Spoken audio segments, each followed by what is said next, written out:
لوگ اکثر کہتے ہیں کہ اپنے جذبات کو باہر نکالنا سیکھیں اور لوگوں کو اپنی ویلیو بتائیں۔ میں آپ کو آج ایک نیا پرسپیکٹو دیتا ہوں، ہو سکتا ہے آپ کو سکون مل جائے۔ آپ کی یہ بات اگر پلے پڑ گئی تو ایک ایسا راز ہے جو اگر آپ کو سمجھ آ گیا تو پھر آپ کو یہ لوگوں کی منتیں سمجھتے ہیں، لوگ آپ کو ہرٹ نہیں کر سکتے، لوگ آپ کو تکلیف نہیں دے سکیں گے، لیکن آپ کو یہ بات سمجھ نہیں ہوگی۔ اپنے جذبات کو نا اپنے اندر رکھنا سیکھیں، خاص طور پہ جب کوئی آپ کو توجہ نہیں دے رہا تو پھر توجہ کی بھیک مت مانگیں، اس سے جا کے پیروں میں نہ پڑا کریں۔ اگر کوئی آپ سے بات نہیں کرنا چاہتا، آپ 10 قدم پیچھے ہٹ جائیں۔ اگر کوئی آپ کی طرف نہیں دیکھ رہا تو اسے مجبور مت کریں۔ یہ دنیا جو ہے نا، یہ آپ کے مخلص جذبات کو آپ کے منہ کے اوپر مارنے میں اتنی ماہر ہے، آپ نہیں جیت سکتے، اور آپ کو یہی ملے گا اینڈ پہ۔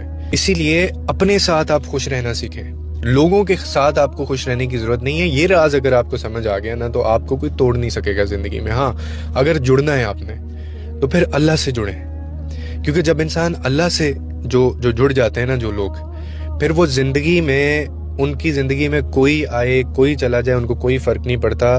جو دل اللہ کے قریب ہو جائے اسے کسی انسان کی دوری جو ہے وہ پھر تکلیف نہیں دیتی، وہ اس کو تو تکلیف نہیں دے گی، کیونکہ اس کو اپنا سہارا مل گیا ہے۔ جو سکون رب کے ذکر میں ملتا ہے نا، وہ کسی، میرا ماننا ہے، وہ کسی اور کے لفظوں، کسی کے رویوں میں، کسی کے ساتھ میں وہ نہیں ملتا۔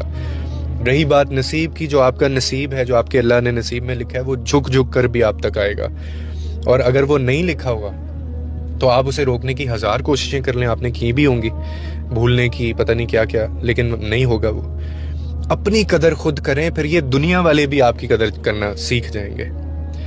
خاموشی کو اپنا جو ہے وہ طاقت بنائیں۔ صبر اور خاموشی کو جس بندے نے سیکھ لیا زندگی میں، اور ایک ایمان آپ کا کہ اللہ بہترین وقت پر بہترین لوگوں کو بہترین طریقے سے آپ کی زندگی میں لاتا بھی ہے، نکالتا بھی ہے۔ لانے والی چیز کو تو ہم مان لیتے ہیں، نکالنے والی چیز اور اس کی حکمت میں ہم یقین نہیں کرتے۔ یہ ڈبل سٹینڈرڈ ہے، یہ پھر ہم منافق ہیں۔ وی آر بینگ منافق ود آور سیلف، کہ اس نے آپ کی زندگی سے اگر کسی کو نکالا ہے، وہ تکلیف دیتا تھا آپ کو رشتہ، وہ آپ کو بندہ آپ کے لیے نہیں ٹھیک تھا، تو آپ پھر بھی ضد پہ اڑے ہیں کہ نہیں، میں اس کو نہیں بھول پا رہا ہوں، یا یہ نہیں ہوا جو میں چاہتا ہوں وہ ہونا چاہیے تھا۔ بھئی آپ کون ہے؟ Who are you to decide? آگے کیا وہی چیزیں ہوئی ہیں جو آپ نے سوچی چاہیں، وہ بھی اللہ کی مرضی سے ہوئی ہیں؟ تو اسی لیے اپنے نصیب پہ راضی اور خوش ہونا سیکھ لیں، تو آپ کو سمجھ آ جائے گی ساری۔